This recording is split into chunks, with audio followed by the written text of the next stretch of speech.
These books are just a delight to read, and I need you to read them immediately because I have no one to talk with about how much I loved this book series. This book is the first in a new series called The Benevolent Society of Ill-Mannered Ladies, and I love this book so much. And can you believe I just randomly picked up this book at a bookstore because I like the cover. This is a Regency era historical book that has like a little bit of everything that I crave in a book. So it's got history, it's got adventure, it's got a lot of mystery in it. Of course, it has a little bit of romance. And the best part is that it is a true slow burn, like blooming romance. The book tells the story of Lady Augusta Colebrook and her sister Lady Julia Colebrook.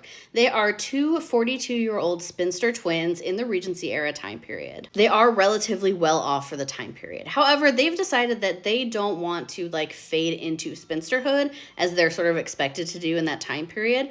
So Augusta, or Gus as her friends call her, and Julia decide that they're going to use their power and privilege to help other women of the time period who are less fortunate of them or who need their help. A couple things that I loved in particular about this book is that the author, Alison Goodman, really knows her history. Like, she understands the Regency period so well. Totally makes sense because the author actually has a PhD in historical studies focusing specifically on the Regency period. And one of the things that I've disliked in other Regency era novels, especially romances, is that people tend to like hand wave away the parts of the Regency period that no longer fit our modern sensibilities that we see as like old-fashioned, outdated, or unfeminist. But this author really leans into those ideas of things that we don't necessarily do anymore and uses that to create friction within the story. Another thing I loved in particular about this book is that the author really touches on social issues of the time period, including how people of color were treated in the Regency era, the idea of the abolitionist movement around this time period, war with Napoleon, how queer people were treated, commitment of women to asylums. She really does not back down from facing these social issues head on. And then the last thing that I loved about this book is that this book contains sort of three discrete stories